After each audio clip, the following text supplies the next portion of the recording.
Hello, Aquarius, Sun, Moon, Rising, and Venus signs. Kamusta kayo? Sana po ay nasa mabuti kayong kalagayan. Welcome back po sa Star Tarot. Kung bago kayo rito, welcome din kayo. Thank you sa inyong support. I truly appreciate it. God bless you all, Aquarius. Pauna mensahe ninyo ay flexible. Ayan. So, maybe this is an invitation for you, no? Na maging flexible kayo, maging adaptable kayo. Okay? Matuto kayong mag-adjust, no, sa mga bagong sitwasyon, matuto kayong mag-adjust sa mga bagong situations and experiences sa buhay ninyo sa ngayon, okay? So, what else? We have poised, and you know what to do, no? Alam niyo kung ano ang gagawin ninyo. Maaring meron kayong mga concrete plans na sa ngayon, and maybe you are just waiting for the right opportunity for you to roll out kung ano man ang mga plano ninyo. And you know, you're confident, you're assertive, you know pretty much kung ano na yung steps na gagawin ninyo towards that. Serendipity, wow, Aquarius, mayroong biglang swerteng dadating, ano? This is a swerte na hindi, parang wala sa hinagap ninyo, no? Na magkakaroon kayo ng ganitong blessing, ganitong swerte. Napakaganda. Siswertein kayo sa iba't ibang parte ng buhay ninyo. This is such a huge blessing coming your way. Aquarius, maging sa pera, relationship, trabaho, career, mga ina-applyan ninyo pang-abroad, kung ano pa, no? You are going to be lucky. What else? We have go the distance. Ayan. So, meron tayong go the distance energy. So, this is long distance travel. Or kung hindi man ito physical travel, baka mental travel ito for some of you.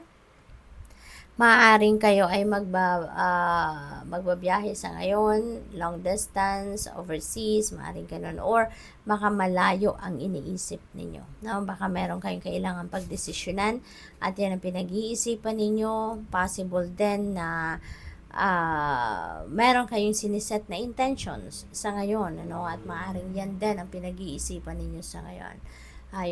Siguro you're digging deep, no, into yourself, at tinatanong ninyo siguro ang sarili ninyo, ano nga ba, 'di ba, yung gusto kong mangyari. So, what else? We have fork in the road. May decision making kayo na kinakaharap ngayon. Pero at this time, meron kayong indecisiveness. Meron kayong hindi naiintindihan sa inyong sitwasyon. May mga problema siguro na kailangang harapin at pagdesisyonan sa ngayon, ano ang iba sa inyo, Aquarius. We have yin. Ayan. So, siguro naghihintay lang kayo. No? Kung dati, kayo mismo yung nagsasalita. Kayo yung nagdidikta. Kayo yung nagtuturo na kung anong gagawin, anong magiging decision ninyo. Pero ngayon, kayo yung naghihintay. No? Maybe you are relying on someone else sa ngayon, sa puntong ito. No? Baka naghihintay lang kayo na bigyan kayo ng direction ng iba, naghihintay lang kayo na susunod kayo sa kung ano ang sasabihin ng iba. We have here and now. Ayan, this is an invitation para sa inyo, no? Or reminder para sa inyo na the most powerful time or period in life is the now, no? Yung here and now, hindi yung bukas, hindi yung sa makalawa, hindi yung kahapon, ano? Kasi yung tapos na, that's behind us. We have no control over that. Wala na tayong pakialam dyan. Sa future naman, parang impractical din.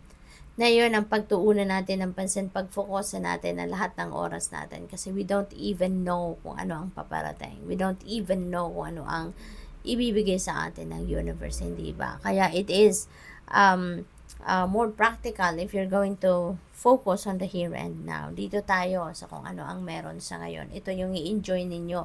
Ito yung i-embrace ninyo.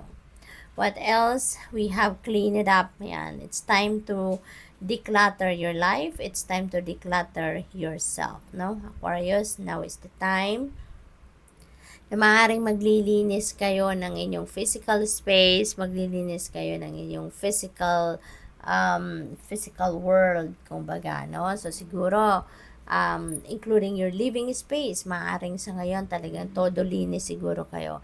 And it's very timely kasi papunta tayo sa pagtatapos ng taon, 'di ba? Pag nagwe-welcome ng bagong taon, we want to make sure that everything is clean, everything is organized, 'di ba? Para walang clutter, walang negative energies or walang old energies, no? Na mamayane sa tinitirhan natin. So, tignan natin kung ano pa ang ganap dito. Anong mensahe for Aquarius? Ano? Ay, matagal.